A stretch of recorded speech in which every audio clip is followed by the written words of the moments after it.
অসমৰ বানপানী সমস্যা এক জ্বলন্ত সমস্যা। এই সমস্যাক ৰাষ্ট্ৰীয় সমস্যা হিচাপে স্বীকৃতি দিলে বানপানী সমস্যা সমাধান হ'বনে? অসমৰ প্ৰধান নদী ব্ৰহ্মপুত্ৰ খনন কৰিলে বানপানী সমস্যা সমাধান হ'বনে? বানপানী সমস্যা সমাধানৰ কাৰণে বিজ্ঞানসন্মত যুক্তি আৰু তথ্য লৈ আমি আহি আছোঁ গহপুৰৰ সমাজ সেৱক কেশৱ গগৈ ডাঙৰীয়াৰ লগত। নমস্কাৰ, অনলাইন ভিজন 24x7 পৰা আপোনাক স্বাগতম জনাইছোঁ। আপুনি বানপানী সমস্যা সমাধানৰ কাৰণে যিখিনি বিজ্ঞানসন্মত যি তথ্য আগবঢ়াইছে আৰু যি কৰ্মৰাজি কৰি আছে, এই বিষয়ে আমি কিছু আভাস আপোনাৰ পৰা ল'ব বিচাৰোঁ। ভাতৃপ্ৰতিম প্ৰাঞ্জললৈ মই ধন্যবাদ জনাই মই কিছু কথা ক'ব বিচাৰিছোঁ বানপানী সমস্যাৰ ক্ষেত্ৰত। মই অসমৰ বানপানী সমস্যাৰ সমাধানৰ ক্ষেত্ৰত বিভিন্ন পৰ্যায়ত নিৰীক্ষণ, পৰ্যবেক্ষণ, পৰীক্ষা কৰি আজি 30 বছৰে এটা কথাতে আহি উপনীত হৈছোঁ যে বানপানী সমস্যাটো ব্ৰহ্মপুত্ৰই সৃষ্টি কৰা নাই। ব্ৰহ্মপুত্ৰ আৰম্ভ হৈছে আপোনাৰ তিব্বতৰ পৰা 1625 কিলোমিটাৰ প্ৰথম, অসমত সোমাইছে 725 কিলোমিটাৰ আৰু ভাৰতবৰ্ষত সোমাইছে 118 কিলোমিটাৰ আৰু বংগোপসাগৰত পৰিছে গৈ পেলাই 307। কিন্তু এই বানপানী সমস্যাটোৰ ক্ষেত্ৰত অসম চৰকাৰে বা ভাৰত চৰকাৰে 1954 চনত যি বান নিয়ন্ত্ৰণ বিভাগে ভাৰত চৰকাৰে স্থাপন কৰি অসমত বান নিয়ন্ত্ৰণ ব্যৱস্থা কৰিছিল 1959 চনৰ পৰাই। 54 চনত প্ৰতিষ্ঠা হৈছিলে বান নিয়ন্ত্ৰণ বিভাগটো আৰু তাৰ কাৰ্যকৰী হৈছিলে 1959 চনত। আজি তাৰিখলৈকে এইটো 28 লাখ হাজাৰ কোটি টকা ব্যয় কৰিছে। কিন্তু বানপানী সমস্যা হৈ আছে। অসমৰ ব্ৰহ্মপুত্ৰৰ পৰা বানপানী উদ্ভৱ হোৱা নাই। অসমত যিমান উপনদী আছে বৰাক আৰু ব্ৰহ্মপুত্ৰ, এই উপনদীসমূহে বানপানী সৃষ্টি কৰিছে। উপনদীসমূহ আজিৰ পৰা 60-70 বছৰ আগতে যি প্ৰাকৃতিকভাৱেৰে সাধাৰণভাৱে সহজৰে বৈ আছিল, সেইটো আজি বন্ধ হৈ গ'ল।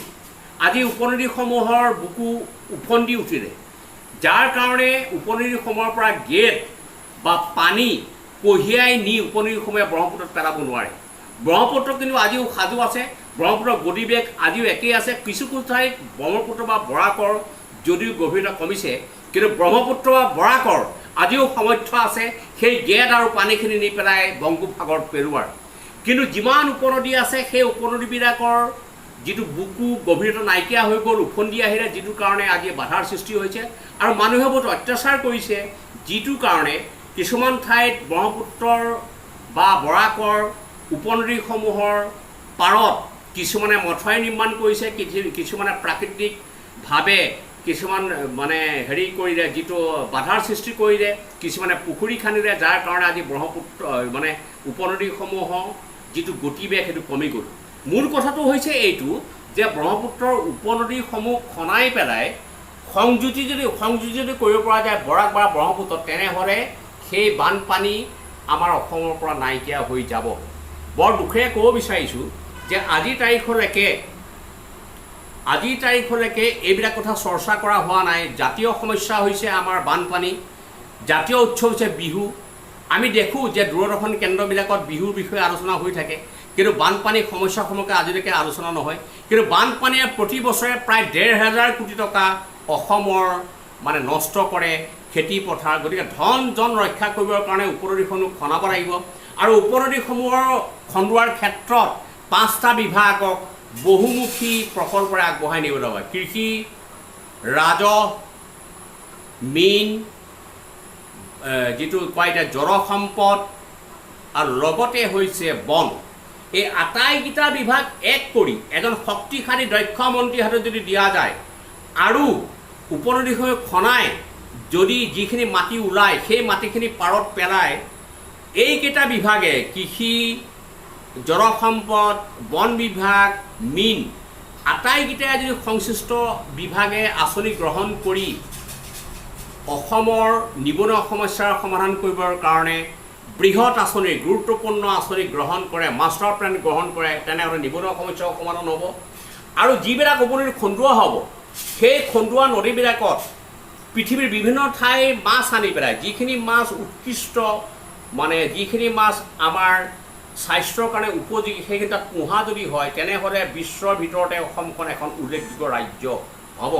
এতিয়া অসমৰ বিভিন্ন ঠাইত ৰাজহুৱাভাৱে অসমৰ বৰমূৰীয়া অৰ্থাৎ নেতৃত্বত থকা দুই এজন মন্ত্ৰীয়ে কয় যে ভাৰতবৰ্ষৰ আমি এখন ৰাজ্য কৰিম 10খনৰ ভিতৰত।